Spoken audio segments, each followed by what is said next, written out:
Hello everyone, welcome back to my Facebook mini blog. তো এটা ছিল আমাদের দীঘাতে গিয়ে সেকেন্ড ডে।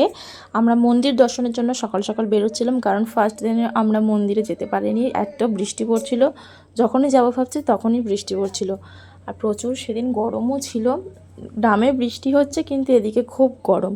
তো আমরা সকাল সকাল সবাই রেডি হয়ে বেরোলাম, আর নিচে গিয়ে রিসেপশন থেকে আমার বরকে দেখলাম একটা গাড়ি ঠিক করেছিল, যেটা আমরা মন্দির দর্শন করে এসে ঘুরতে যাব।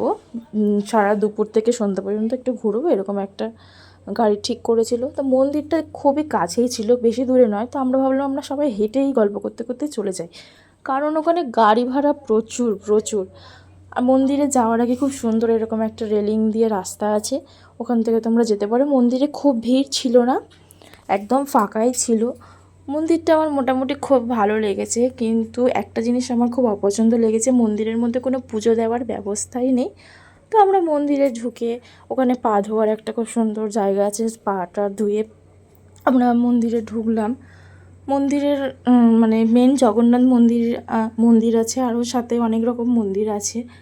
তো আমার বরকে আমি একটা রিকোয়েস্ট করেছিলাম যে ওখানে ভগবত গীতা আমাকে একটা কিনে দেবে, তো ও সাথে সাথে আমাকে কিনে দিয়েছিল, যেটা পেয়ে আমি খুব খুশি ছিলাম। কারণ আমাদের বাড়িতে ভগবত গীতা আছে, সেটা পুরোটা হিন্দিতে আছে, অনেক মোটা, আর আমি সেটা পড়তে পারি না, তাই জন্য ওটা নিয়েছিলাম। তো দুপুরবেলা আবার সবাই হোটেলে এসে খাওয়া দাওয়া করে একটু ড্রেস চেঞ্জ করে নিয়েছিলাম যে যার করে, তারপর আমরা দুপুর কটা মনে নেই আমি, তো আমরা সবাই বেরিয়েছিলাম যে ঘুরতে যাওয়ার জন্য। কাছাকাছি আমরা 4-5টা জায়গার মতো গেছিলাম, কারণ বাচ্চা ছিল, বাচ্চাদের ঘুমানোরও ব্যাপার আছে।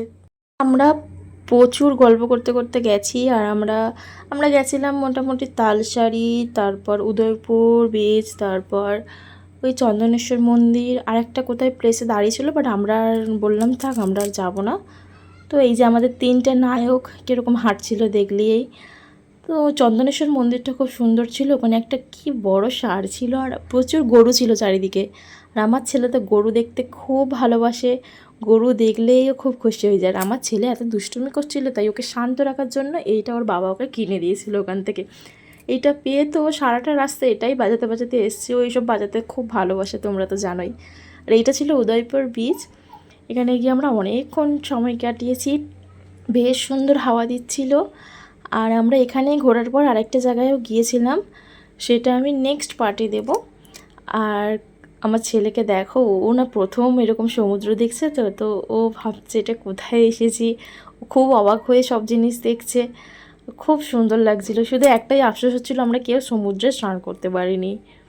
অবশ্য পুল ছিল বলে ওরা পুলে সবাই স্নান করেছে, আর আমার যেহেতু বাচ্চা ছোট, ওই কারণে আমি আর সমুদ্রে স্নান করিনি, কারণ আমি স্নান করলে আমার ঠান্ডা লাগলে আমার বাচ্চারও ঠান্ডা লেগে যাবে।